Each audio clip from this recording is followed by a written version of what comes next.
আমি নিজে ইংলিশ মাধ্যমে পড়েছি, স্কলাস্টিক স্কুলে পড়াশোনা করেছি। সেখানে আমাদের বাংলা সাবজেক্ট ছিল না সেটা বলবো না, তবে এত ব্যাপকভাবে আমাদের নিজস্ব সংস্কৃতি, আমাদের নিজেদের ইতিহাস, বাংলার ইতিহাস, এই বিষয়গুলা সেভাবে সেখানে পড়ানো হয় নাই।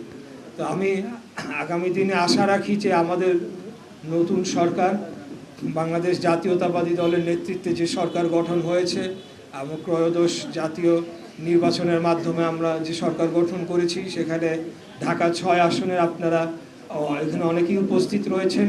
এই ঢাকা ৬ আসনের মধ্যে বাংলা বাজার যে প্রকাশক এবং প্রকাশনী, বিভিন্ন প্রেস এবং বিভিন্ন বই পুস্তক সংগঠনের ওখানে উপস্থিতি রয়েছে। তো আমি তাদের উদ্দেশ্যে বলবো যে আমি আপনাদের নির্বাচিত জনপ্রতিনিধি হিসাবে আপনাদের যে ব্যবসা, আপনাদের এই ইন্ডাস্ট্রির এই সেক্টরের যে কোনো সহযোগিতার জন্য আমাকে আপনারা সবসময় সর্বাত্মকভাবে পাবেন ইনশাল্লাহ।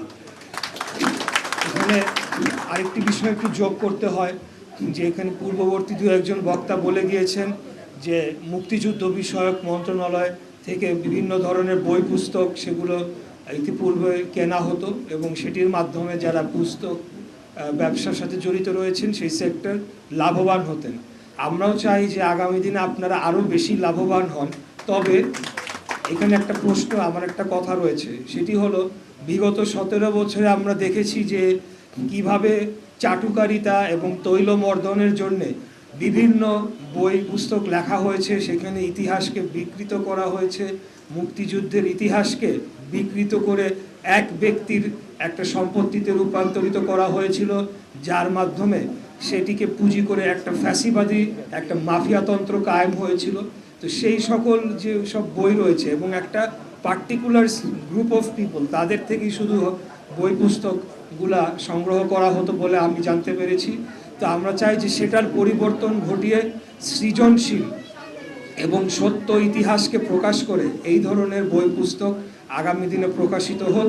সেটি আমার বিশ্বাস যে শুধু মুক্তিযুদ্ধ বিষয়ক মন্ত্রণালয় নয়, সব মন্ত্রণালয়েরই তাদের নিজস্ব প্রকাশনা রয়েছে। তো সেখানে সেগুলোকে সংগ্রহ করা হবে এবং আপনারাও তার মধ্যে লাভবান হবেন।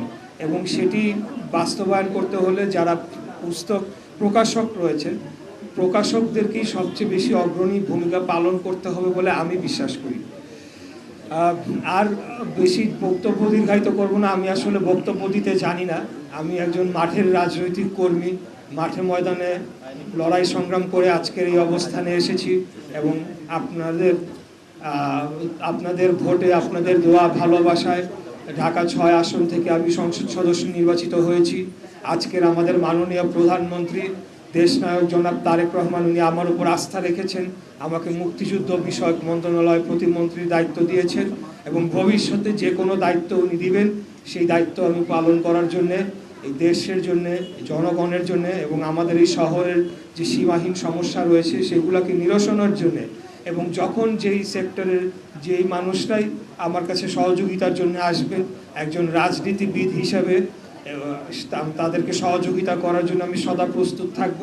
এবং যে কোনো পরিস্থিতিতে, এখানে মোশাররফ আহমেদ ঠাকুর বলে গিয়েছেন দল মতের ঊর্ধ্বে উঠে, অবশ্যই দল মতের ঊর্ধ্বে উঠে অন্যায়, অবিচার, দুঃশাসন, অনাচারের বিরুদ্ধে রাজনীতি করার জন্য আমরা দাঁড়িয়েছি। আমরা বাংলাদেশ জাতীয়তাবাদী দলের যারা সাচ্চা কর্মী যারা রয়েছেন তারা সেটিকেই বিশ্বাস করে আমরা আগামী দিনেও অন্যায়ের বিরুদ্ধে, যে কোনো অপরাধের বিরুদ্ধে, যে কোনো অপরাজনীতির বিরুদ্ধে, যে কোনো দুর্নীতির বিরুদ্ধে, মাদকের বিরুদ্ধে, সন্ত্রাসের বিরুদ্ধে, অর্থাৎ যে সকল জিনিসগুলো আমাদের সমাজকে ধ্বংস করে ফেলে, আমাদের দেশকে ধ্বংস করে ফেলে, আমাদের রাষ্ট্রকে হুমকির মুখে ফেলতে পারে, সেগুলোর বিরুদ্ধে আমরা অবশ্যই দাঁড়াবো। আমরা যে কোনো স্বৈরাচারী মনোভাব সম্পন্ন রাষ্ট্র পরিচালনার দায়িত্বে যারা থাকবে, তারা যদি স্বৈরাচারী মনোভাব কেউ দেখায়, তাদের বিরুদ্ধে আমরা রুখে দাঁড়াবো। আমরা স্বৈরাচারের বিরুদ্ধে আন্দোলন করেছি, আমরা ফ্যাসিবাদের বিরুদ্ধে আন্দোলন করেছি। আমি অন্তত আমার যে উত্থানটা হয়েছে ফ্যাসিবাদী বিরোধী আন্দোলনে, রাজপথে আন্দোলন করতে গিয়ে, সেটাই আমার শিকড়, সেটাকে আমি কোনোদিনও ভুলে যাব না ইনশাল্লাহ। আমি আপনাদেরকে কথা দিতে চাই, আগামী দিনে আপনাদের দোয়া, ভালোবাসা, পরামর্শ নিয়ে রাজনীতিতে আমাকে আমার অবদান রাখার সুযোগটি করে নিতে চাই।